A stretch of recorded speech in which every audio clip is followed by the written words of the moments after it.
Topic है chikungunya.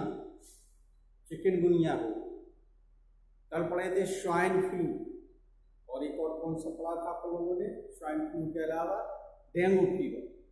ये छोटे छोटे रोगों के नाम है जिनको पढ़ना अति आवश्यक है, जानकारी होनी चाहिए, चाहे वो मलेरिया हो, डेंगू हो, चिकनगुनिया हो, AIDS हो, इसके अलावा हार्पिस हो, गोनेरिया, सिफिलिस, और बैक्टीरिया वाले भी हैजा वगैरह, कोलेरा इत्यादि रोगों में एक दो तीन रोग निश्चित रूप से कहीं से पूछ लेते। तो चिकनगुनिया कल हमने पढ़ा था डेंगू में हड्डी तोड़ बुखार, ये जोड़ तोड़ बुखार, ये जो है चिकनगुनिया, ये 8-10 साल से उभरा हुआ है। वो क्या है कि ये विशेष तौर से सर्दियों, हड्डियां जहां पर जुड़ती हैं, ज्वाइंट होते हैं, वहां पर सबसे ज्यादा दर्द शुरू हो जाता है, चाहे वो बच्चा हो, विशेष तौर से बूढ़े लोगों को सबसे ज्यादा देखने को मिला है ये रोग, और वैसे तो किसी भी उम्र में हो सकता है जोड़ में। चिकनगुनिया चिकनगुनिया, इसका नाम है एल्फा वायरस। एल्फा वायरस के द्वारा ये चिकनगुनिया रोग फैलता है। आर्गो वायरस भी नाम है इसका, और ये मॉस्किटो की वैरायटी में स्ट्रॉन्ग होती है, टाइगर मॉस्किटो द्वारा ये फैलता फीमेल के द्वारा, ये तो निश्चित है।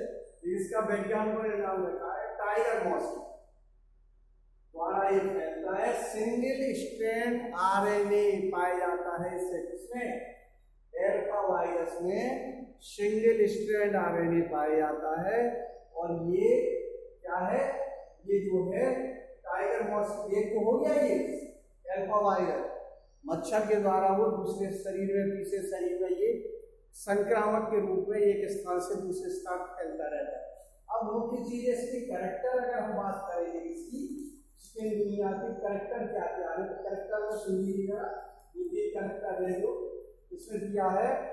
तीव्र ज्वर, सिर दर्द, आंखों में जलन, हाथ पैरों एवं धड़ में स्पॉट आ जाना, जोड़ों में भयंकर दर्द होना। ये हमने अभी बताया कि जोड़ों में इसका सबसे प्रमुख पॉइंट है जोड़ों में दर्द होना, और नींद कम आना।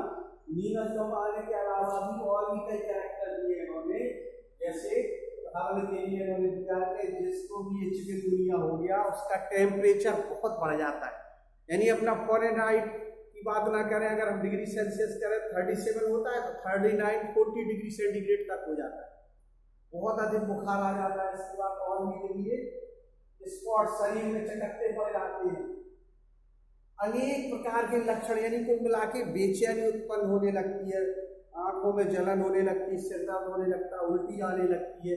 लेकिन सबसे मुख्य कारण है ज्वाइंट पे दर्द होना, तो तभी दिमाग में आ जाने चाहिए कौन सा हो गया? चिकनगुनिया।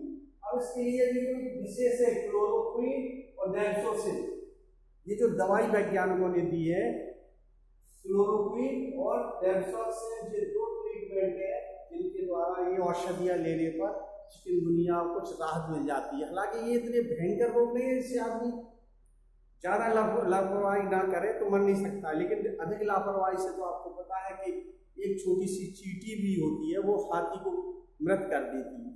तो लापरवाही हर चीज में नुकसानदायक होती है।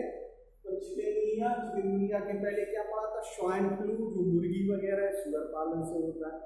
डेंगू फीवर है जो एंडीज की मच्छर के द्वारा गंदगी से हो जाता है। मलेरिया है, मलमा ने क्या होता है? गंदगी एरिया में जहाँ गंदी हवा पहुंचती। इसके अलावा सभी, और AIDS का तो आपको पता ही है, उसके बारे में कुछ कहना है। एक शब्द और आपने पढ़ा होगा इंटरफेरॉन, हालांकि इसके बारे में कहीं बता चुकी। इंटरफेरॉन क्या है?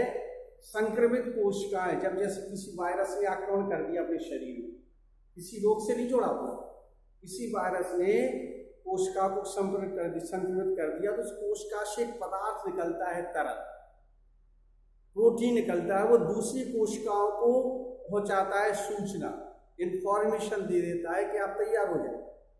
उस तरल पदार्थ की सूचना देने की कंडीशन को क्या नाम दिया? इंटरफेरॉन। इंटरफेरॉन शब्द का ध्यान रखना। दूसरी एक तरल पदार्थ ग्लाइकोप्रोटीन निकलता है, ग्लाइकोप्रोटीन सपोर्टर होता है, उसमें एंटीबॉडीज होती है। एंटीबॉडीज का मतलब होता है दूसरी कोशिकाओं को एक्टिव कर देना, तैयार हो जाना, क्योंकि शरीर में 7 खरब कोशिका है। एक कोशिका से दूसरी जुड़ी, दूसरी से तीसरी जुड़ी, लगातार जुड़ती रहती है, सूचनाएं दे देना। इसके लिए कुछ पॉइंट दिए इन्होंने। TIP ट्रांसलोकेशन इनहिबिटिंग प्रोटीन, ये उत्प्रेरित करते हैं। TIP का निर्माण भी दूसरे इंटरफेक्शन से हो जाती है।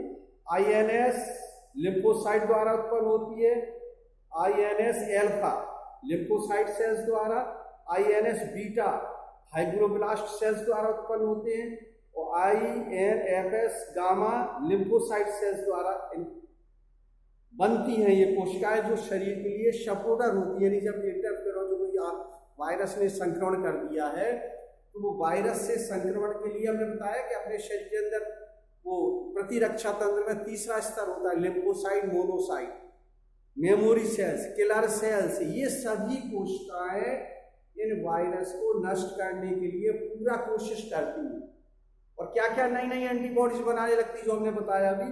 INFS alpha, INS beta, INFS gamma, जो किससे, लिम्फोसाइट, फाइब्रोब्लास्ट और लिम्फोसाइट बी से द्वारा ही उत्पन्न होकर के एंटीबॉडीज बनाती हैं, और एंटीबॉडीज आकर के अन्य जो हानिकारक रोगाणु एंटीजन आए, दोनों एंटीजन को नष्ट करने का काम करती हैं। तो विषाणु से संक्रमित कोशिकाएं एक प्रकार के प्रोटीन का सिक्रीशन करती हैं, इसे इंटरफेरोन कहते हैं। इस इंटरफेरोन में 270 अमीनो एसिड होते हैं।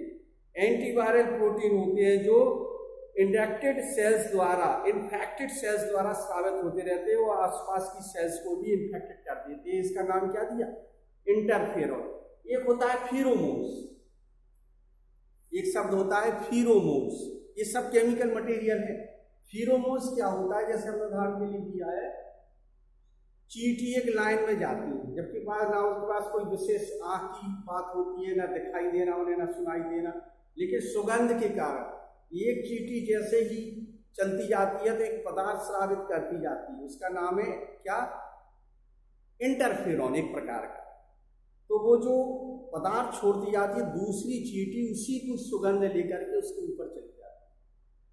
तो ये भी एक प्रकार का इंटरफेरोन है, पदार्थ है, तरल पदार्थ है। इसी प्रकार से और भी है कुछ, जैसे मान लीजिए जो हमने बताया था कि मनुष्य में मिनिस्टर साइकिल होता है, जबकि अन्य एनिमल्स, गाय, भैंस, कुत्ता, बिल्ली, भेड़, बकरी में एस्ट्रस साइकिल होता है। एस्ट्रस साइकिल में फीमेल एक निश्चित समय पर एक फिरोमोन्स उत्पन्न करती है, एक तरल पदार्थ है। उस पदार्थ को आकर्षण के कारण मेल अट्रैक्ट होकर के फर्टिलाइजेशन करते हैं। मनुष्य की बात नहीं हो रही, तो वो फिरोमोन्स भी एक प्रकार का क्या है, इंटरफेरोन पदार्थ है। इसी प्रकार से और भी कई उदाहरण हैं।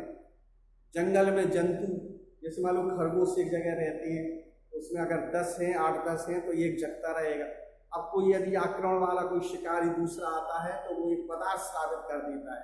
उस पदार्थ की सुगंध या बदबू से जो और सो रहे हैं वो एक्टिव हो जाते हैं, तैयार हो जाते हैं, वो फिरोमोन्स निकालने लगता है, कभी का पूंछ लाने लगता है, पूंछ ला करके सभी को जगा देता है। तो ये सब सिग्नल है, इंटरफेरोन है, फिरोमोन्स है, एक प्रकार की केमिकल है जो एक प्रोसेस उस प्रोसेस के द्वारा पूर्ण कर लेते हैं। अभी मक्खी पढ़ेंगे अपन, शहद की मक्खी पढ़ेंगे, उसमें अभी है वो 3 प्रकार के परिवार हैं, क्वीन, ड्रोन, वर्कर। अगले टर्न पर लेंगे इस टॉपिक को हम।